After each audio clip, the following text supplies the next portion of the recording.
favorite snacks to eat while growing up in Ghana, plantain fritters, or as we call them, kaplo. It's made with overripe plantains with some ginger and a little bit of spice. I hope you enjoyed this recipe. Try it at home and let me know.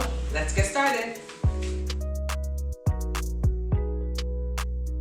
Alright, so to make your plantain fritters, you're going to take your overripe plantains, you're going to peel them.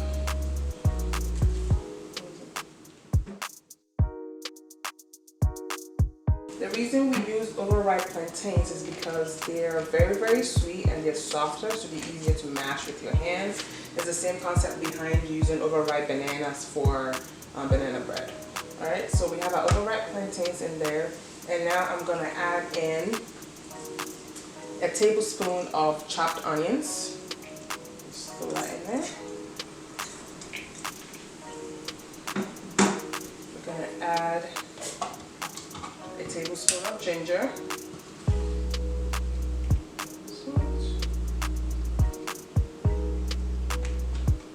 I use blended ginger at home. Because I cook a lot with ginger, I actually blend ginger root and with just water and just keep it in a bowl in the fridge. It lasts about a month and it's still fresh, it's still fragrant.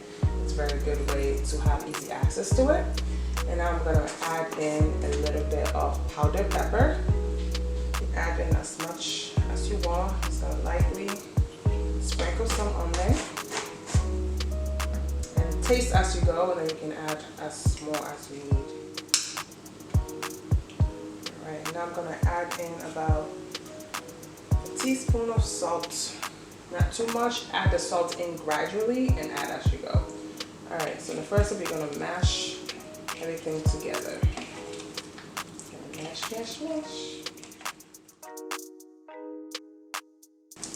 The more ripe the plantain, the easier it is to mash with your hands. This one has a bit of hard chunks in. I'm just going to break it up with my thumb.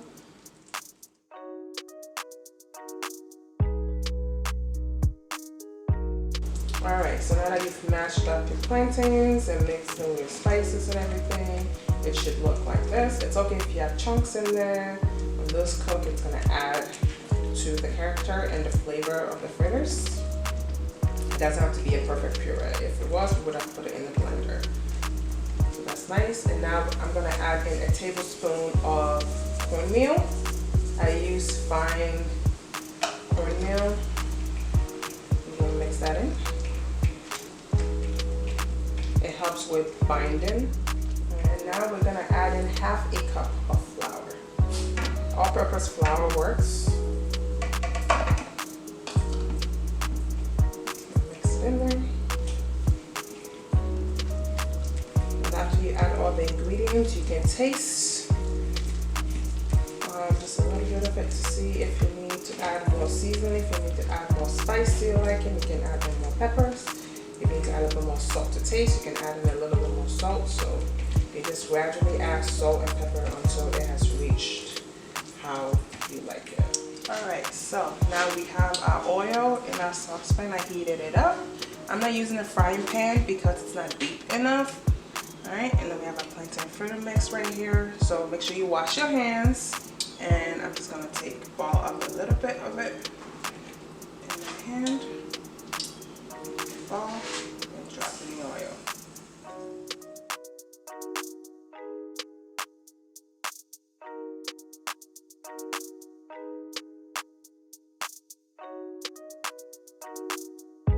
So our plantain fritters are coming along nicely.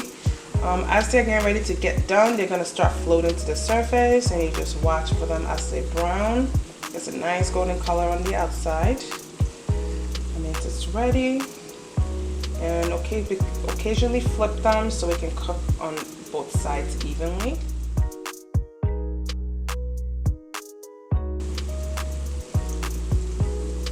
I'm going to put them on a plate with paper towels so the rest of the oil can drain.